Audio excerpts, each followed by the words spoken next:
Hello, I'm Jill Sheridan, and welcome back to American Graduate Day on WFYI. Joining us in the studio today, we have J. Michael Durnil, President and CEO of Simon Youth Foundation, Dana Altemeyer, Communications Coordinator for Lawrence Township, and Emily Masengale, Principal at Crystal House Doors. Thank you all for joining us today.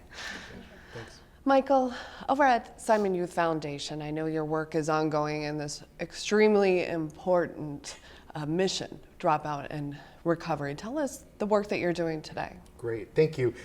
Simon Youth Foundation is just celebrating our 16th anniversary. We have surpassed 12,000 graduates nationally and continue to grow. In the next year, we're hoping to open a couple of new schools here in the Indianapolis area.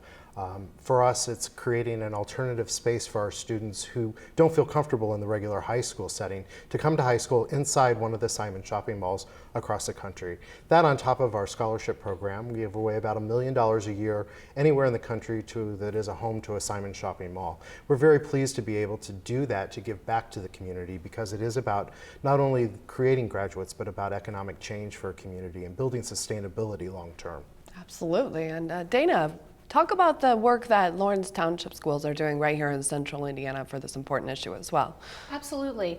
So in 2014, Lawrence Central and Lawrence North had graduation rates of 87% and 89% respectively, but that's not good enough because we know that every child needs to graduate. So in the fall of 2014, we've opened the Lawrence Advance Academy, which is a dropout prevention program that is really designated to take those students that are considered at risk and provide them with wraparound services and support in a self-paced learning hybrid model to ensure that they graduate.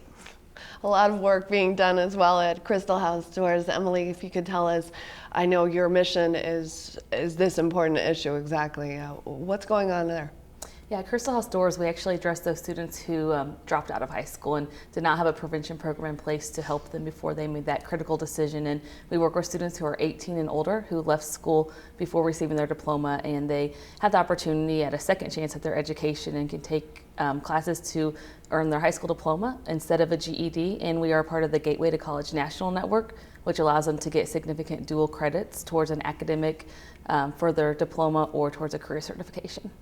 Michael, how important is this issue here in central Indiana specifically? I think dropout recovery and providing students the opportunity to move forward is huge.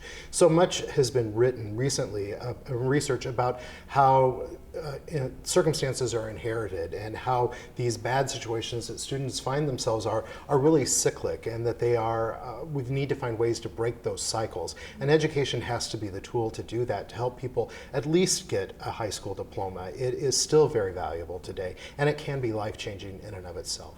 And Dana, if you could just tell us how important it is to reach these kids when they're still in school to fighting this issue. Absolutely. I think collectively we now understand that education is not one size fits all, and we have to meet students where they are, and that might be a blended learning model, a different location, but we have to adapt to their needs. In the case of Lawrence Advance, beyond just a traditional high school curriculum, students are doing, like I said, a blended model, which means that a component of the learning is taking place online and is self-paced, but it's supported by a certified teacher. So instead of spending a full semester to get one credit, they can go at their own pace and accelerate the process more quickly to get them out of school with that diploma. And Dana just mentioned technology. I know Crystal House obviously uses technology. Talk about some of the innovations and using technology today for this issue. Yeah, we use blended learning as well, and technology is ever evolving, and if our students are not technology literate, it's going to be hard for them to go into a workplace and be competitive in that workforce. So we implement a one-to-one technology ratio with our students so they have access to a netbook and internet wherever they are, and we utilize the blended learning as well because our students do come in at different places, and as Dana said, it's a place where we meet them where they are, but also give them the opportunity to excel in the areas in which they personally are strong, but also to get that remediation where they need it. And Michael, real quick, just to someone that feels like they can't accomplish this getting their education? What would you say? I would say go for it. A little bit at a time. It takes just one step to get started. And I think that there are enough alternatives out there, even just here in the room, that can find a student where there are to take them where they want to go. And it is really just about putting that first foot forward. We talk about how to be a champion and an American graduate champion. It takes a whole team, and you guys are all part of it. Thanks for joining us today, and thank you for coming. We need you at home now to get involved as well. You can call the toll-free number and go to these websites to find out more. Become an American graduate champion and make a difference. Please stay with us.